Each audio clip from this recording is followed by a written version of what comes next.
Oh, hi. I didn't see you there.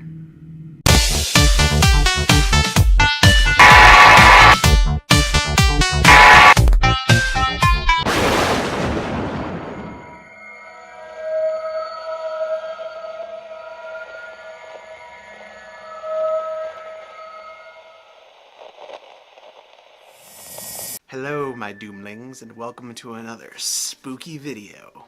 Today's story is about a man who was really ghosted. Today, we're going to be talking about the Dear David haunting. Our story begins with a guy named Adam Ellis, a normal, average guy who posts every day on Twitter about his cats, photography, and current events, and, typical things. But one night, something happened that would change Adam's life forever. On August 7th of 2017, Adam tweeted, "So, my apartment is being haunted by the ghost of a dead child, and he's trying to kill me. He started appearing in my dreams, but I think that he's crossed over into the real world now. The first time I saw him, I was experiencing sleep paralysis, and saw him in the green rocking chair at the foot of my bed. For just a while, he just sat there, staring at me. But then, he got out of the chair and started shambling towards my bed. Right before he reached me, I woke up screaming."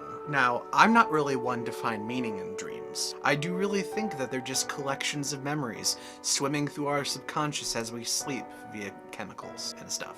But this story changed my mind about that. After Adam got out of his bed on the morning of August 7th, he decided to draw the child that he saw in his sleep.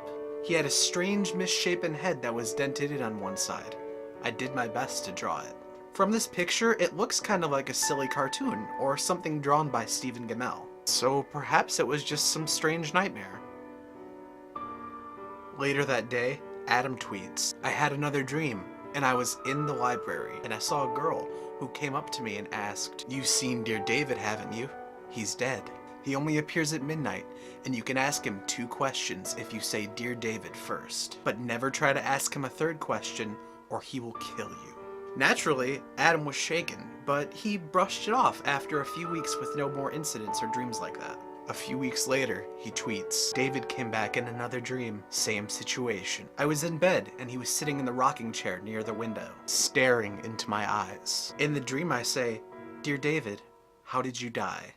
He mumbles, 'By an accident. In the store.' I say, 'Dear David, what happened in the store?' He groans. 'A shelf was pushed on my head.' Frozen in fear, I asked, 'Dear David, who pushed the shelf?' David doesn't answer.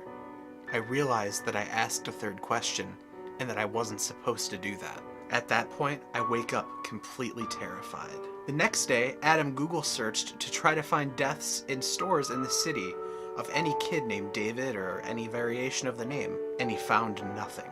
A few weeks passed with no more dreams about David, and it seemed that Adam stumbled upon some luck when the apartment above him became available to rent. So he decides to move in, hoping to have more space and maybe escape David.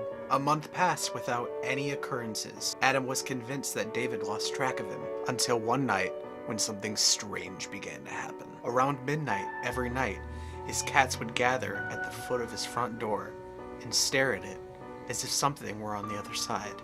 After getting a strange feeling, he looked through the peephole in his door and saw something swiftly move away. He opened the door, but there was nothing there. This occurrence happened for many nights after that, but Adam decided to not look outside of the door until one night when his curiosity got the best of him. So he put his camera up to the peephole and took a picture. Adam tweets, "Is it just me? Or is there something in this photo, right where the banister meets the shelves, hiding on the stairs?" He couldn't tell if it was his imagination or if he really was seeing something. Weeks pressed on. His cats would gather by the door every night at midnight like clockwork. Being that Adam was a photographer, one day he decided to purchase a small Polaroid camera for himself. Just for fun. He began to take pictures around his house, and when he took a picture of his front door and the chair where he saw David, he noticed something very strange. The doorways were completely black. Figuring it was just a photo glitch, he decided to use his digital camera to take the same pictures, and got these results.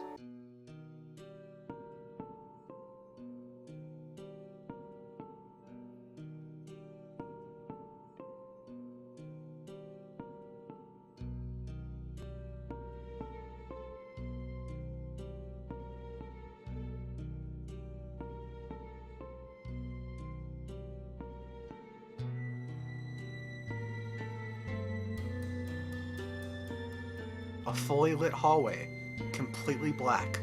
But why? His Twitter followers urge him to take precautions to protect himself, so he used sage and salt, but it only seemed to make things worse. His dreams of David became more frequent. In some dreams, the room was hazy, and in some dreams, David appeared smaller than normal. They were really quite bizarre, so he began to record himself in his sleep. Every night, around 3 a.m., the witching hour, his camera would pick up static electricity for about 5 minutes. There are those who say that spirits take energy from electrical items around them to manifest. Adam begins to feel unsafe in his own home. One night, he had a dream that David was dragging him by his arm through an old, abandoned warehouse. The next morning, he awoke and found this on his arm.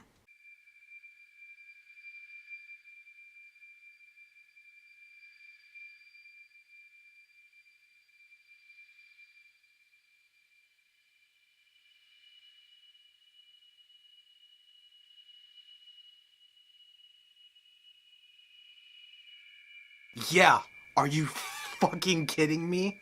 No.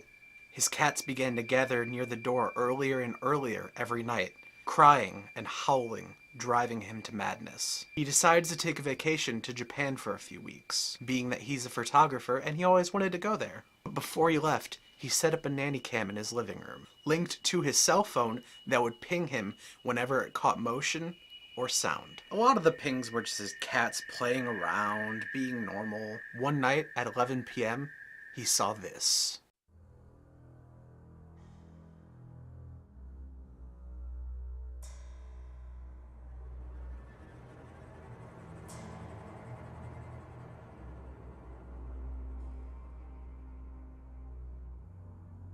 No windows open, no fans, no AC.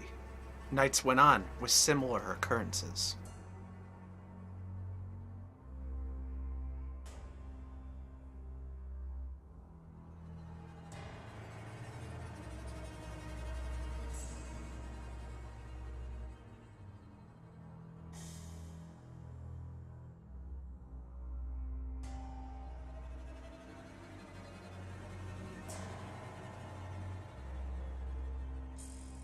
After 4 weeks, he decided it was time to come home. On the day of his departure, he took some photographs of the rural area in Japan where he was staying.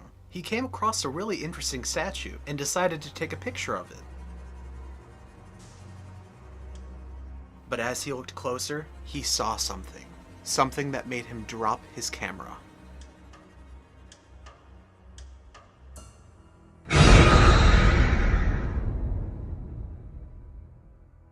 Looks awfully familiar, doesn't it?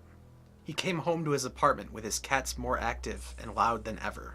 His lights now flickered as if something were wrong with the electricity, and aside from the occasional strange noise, things seemed to quiet down pretty well. His dreams of David had stopped, and he began to feel at peace again, until the night of November 6th. The only way to describe this is to read you his tweet. Last night I dreamed about him again. He was staring at me, almost exactly as the first time I saw him. Again, I felt paralyzed and I couldn't move. But this time, something was different. David glared at me, and I dreaded what I knew was coming. He was going to get out of the chair and come get me. I had to do something.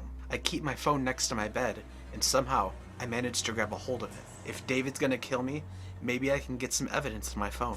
I started snapping pictures sporadically in the dark, and sure enough, he got out of his chair and started shambling towards me. I felt terrified, but I kept taking pictures. David limped closer towards me, never taking his eyes off of my face. Soon, I was face to face with him. He started muttering something, too quiet for me to understand. I watched as his eyes rolled to the back of his head until they were completely white, and that's when I woke up. Same as before, broad daylight with no trace of David. He woke up the next day, brushed it off, and went to work like normal. When he got home, he sat down and started to look at his phone per usual. He went to his phone to try to find a photograph that he took a few days ago, and then he noticed something that absolutely petrified him.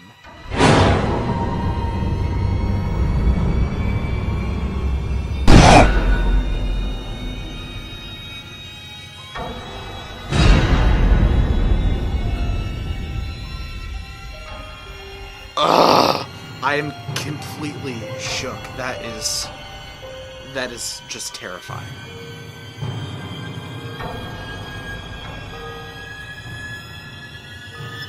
Nope, nope, nope, nope, nope, nope. Nightmare fuel. He stopped sleeping because he was afraid to, but soon he began to hear noises in the crawl space outside of his door in the hallway. He tried to brush it off, but the noises just kept getting louder and louder, so he finally decided to look. He took a pole and went into the hallway.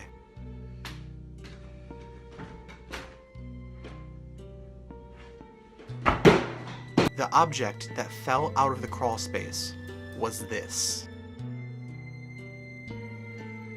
Yeah, a child's shoe. Becoming more and more restless, he decided that he needed to start sleeping again. But he set up a camera in his room, a camera that took a picture every 60 seconds. While most of the photos were like this, eventually he appeared. A few shots later, he seemed to have collapsed and become lifeless.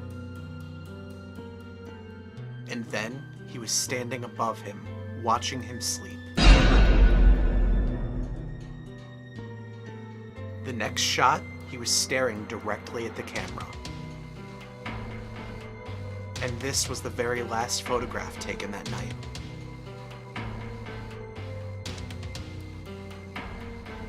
Adam had to get away, and luckily for him, it was December, so he went to spend time with his family for the holidays. His tweets slowed down, but when he did post, he was still so unnerved about what he had seen. I mean, can you really blame him? I'd run. I'd pack up. Bye. No thank you. When he finally returned home, the nightmares continued. His last post was on January 2nd of 2018. I felt sick and I had nightmares all night. I dreamed that David was hovering in the corner of the ceiling, far off the ground. He was mouthing something, but I couldn't hear any words. Then, he was hovering above me and staring down at me, his mouth moving faster than it should be. I couldn't move, I could only look up at him. Suddenly, he plummeted downward, and I felt a huge pressure crash on my chest. I woke up, gasping, the wind completely knocked out of me. I sat up, frantic, heaving for air, looking around, but there was nothing there. When I caught my breath, I retrieved my phone from my dresser. The photo roll had nothing to note, except for the very last picture. I'm at a loss here. I just don't know what to do. This was his last tweet, January 2nd of 2018. Adam Ellis, a photographer and artist, being haunted by a ghost child. Is the story fake? It's possible. It's possible that this was all staged and it's his own twisted way of art. But what if it isn't? What if this poor man is actually being tortured by this benevolent spirit of a child? True modern ghost story? Or artist who found his medium via Twitter? I'll let you decide. The story still continues. If you want to follow it and stay updated, I'll put a link below in the description of Adam's Twitter. If you guys like this video and want to hear me talk about more spooky things, be sure to give this video a thumbs up. Leave me a comment, tell me what you think about this story. Or tell me a story that I should talk about next. Don't forget to subscribe for new videos every Friday and Saturday. And hit that notification bell so you'll be alerted when I post new videos. Don't forget to keep the light on. And remember, if you hear a bump in the night or footsteps behind you, don't look back because you might see something that you don't want to see. Now go away.